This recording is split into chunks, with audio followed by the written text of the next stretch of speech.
Hello everyone, welcome to my YouTube channel Srijan Navachar. मैं रचना शुक्ला कक्षा 4 की गणित की पुस्तक अंक जगत की कार्य पुस्तिका का पाठ 8 अपवर्त्य और अपवर्तक को लेकर आई हूँ।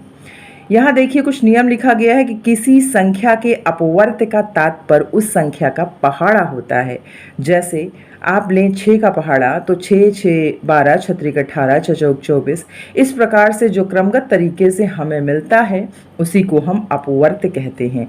किसी संख्या का अपवर्त्य उस संख्या को किसी भी पूर्ण संख्या से गुणा करने से मिलता है। जैसे अगर 12 गुणे 1, 12 गुणे 2, 12 गुणे 3 यानी पूर्ण संख्या से हम गुणा करते हैं तब हमको अपवर्त्य प्राप्त होता है।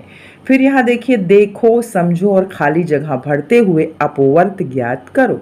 अब यहाँ देखिए 2 का पहाड़ा चलेगा और 1 करके दिखाया गया है। 2 गुणे 1 बराबर 2, 2 गुणे 2 बराबर 4, 2 गुणे 3 बराबर 6। उसी प्रकार से यहाँ 3 का अपवर्त्य चलेगा। 3 का हम पहाड़ा लिखते हुए जाएंगे। फिर यहाँ 3 की अपवर्त्य संख्याएं 3, 6 और 9 हमको प्राप्त हुई। फिर 4 का पहाड़ा उसी तरह चलेगा। फिर यहाँ देखिए 4 के अपवर्त्य संख्याएं 4 मिला, फिर हमें क्या मिला, 8 मिला और फिर 12 हमको प्राप्त हुआ। 6 का पहाड़ा फिर उसी तरीके से चलेगा। यही इसकी अपवर्त्य संख्याएं हो जाएंगी। सारणी देखकर दी गई संख्याओं के अपवर्त्य लिखो। तो यहाँ पूरी यहाँ पर सारणी दी हुई है। फिर आगे हम यहाँ आते हैं, देखते हैं 4 के अपवर्त्य, यानी 1 करके दिखाया गया है कि 4 4 8 4 12। आपका यहाँ देखिए 4 का पूरा पहाड़ा चल रहा है, यानी आपकी टेबल चल रही है। 4 1 जा 4, 4 2 जा 8। फिर यहाँ 6 के अपवर्त्य देखिए, फिर यहाँ 9 के अपवर्त्य देखिए और फिर यहाँ 11 के अपवर्त्य को आप देखिए। फिर यहाँ 13 के और फिर यहाँ लास्ट में 18 के अपवर्त्य आपको लिख दी गई संख्याओं के गुणनखंड की श्रृंखला बनाओ। यहाँ एक श्रृंखला बनाया गया है 24, यानी यहाँ पर हम श्रृंखला देखेंगे कि 3 गुणे 2 बराबर 6, 6 गुणे 2 बराबर 12, 12 गुणे 2 बराबर 24। उसी प्रकार आपको यहाँ भी श्रृंखला बनानी है कि देखिए 5 को 3 बार पढ़ेंगे तो 15, 15 को 2 बार पढ़ेंगे तो 30 आ जाएगा, 3 को 2 बार पढ़ेंगे तो 6, यहाँ देखिए आप, और 6 को 5 बार पढ़ेंगे तो 6 पंचे 30। वही 60 की श्रृंखला यहाँ बनाई गई है और यहाँ पर 12 की श्रृंखला बनाई गई है। उसी आधार पर करें आप।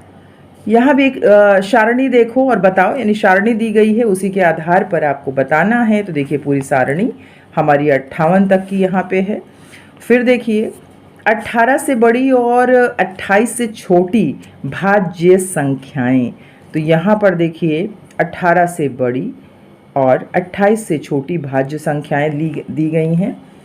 उसके आधार पर आप करें। 28 से बड़ी और 48 से छोटी अभाज्य संख्याएं जो बांटी ना जा सके। 48 से बड़ी और 58 से छोटी सम संख्याएं। फिर 49 से बड़ी और 57 से छोटी विषम संख्याएं। रिक्त स्थान की पूर्ति करो। सबसे छोटी अभाज्य संख्या 2 होती है और 2 क्या है, सम है।